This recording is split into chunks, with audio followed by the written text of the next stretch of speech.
दोस्तों यदि गीत है अगर गीत अच्छा लगे तो लाइक शेयर कमेंट जरूर करना और बताना गीत कैसे लगा। अंगना बहारी सीता घुरावला गावे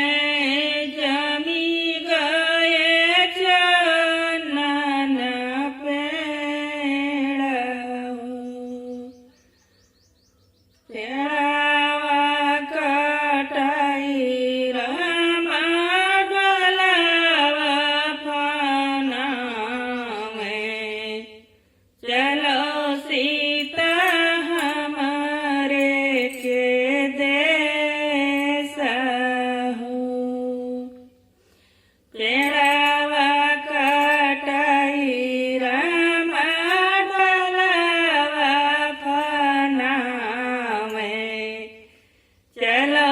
सीता हमारे नंदेश हो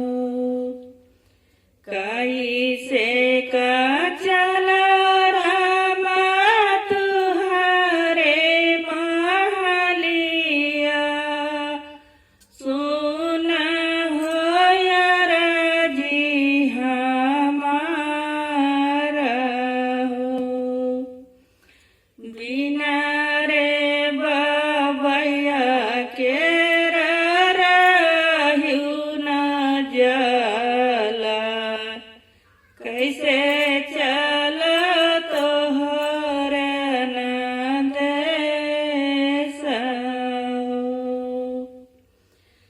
हमारे बबैया सीता अपनी बाबा छोड़ऊ नहीं हरि के देश हो हमारे बबैया सीता अपनी बाबा जानो छुड़ऊ नहीं हरि के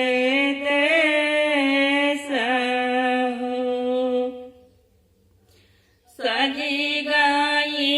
डोलवा है परी गेवा हरवा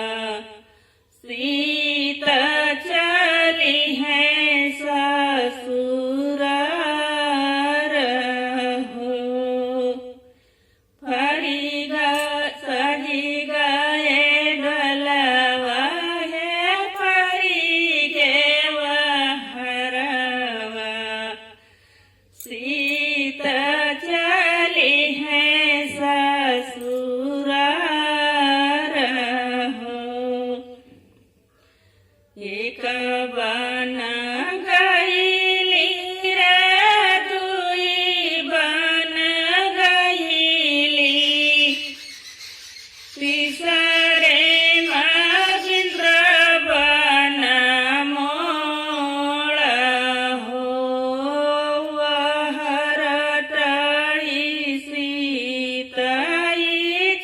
चितवन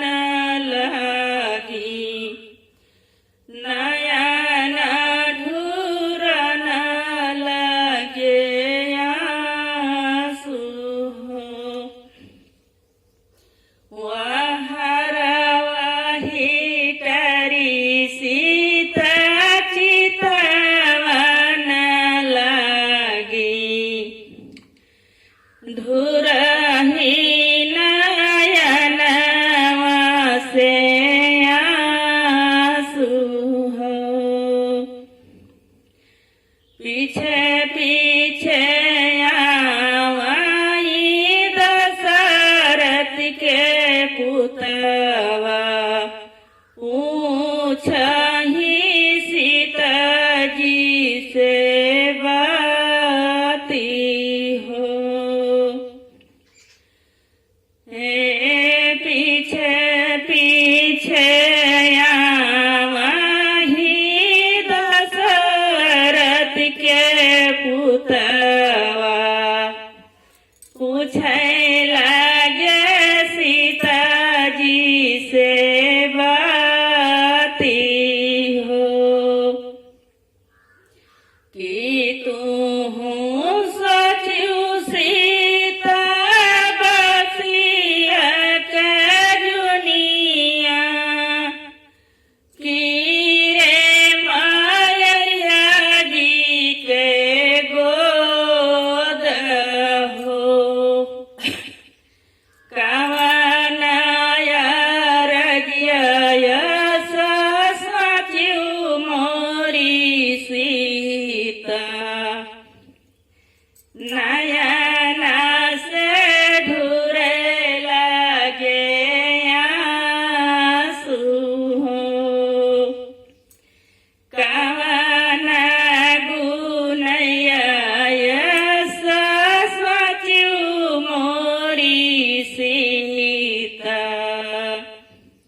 नयन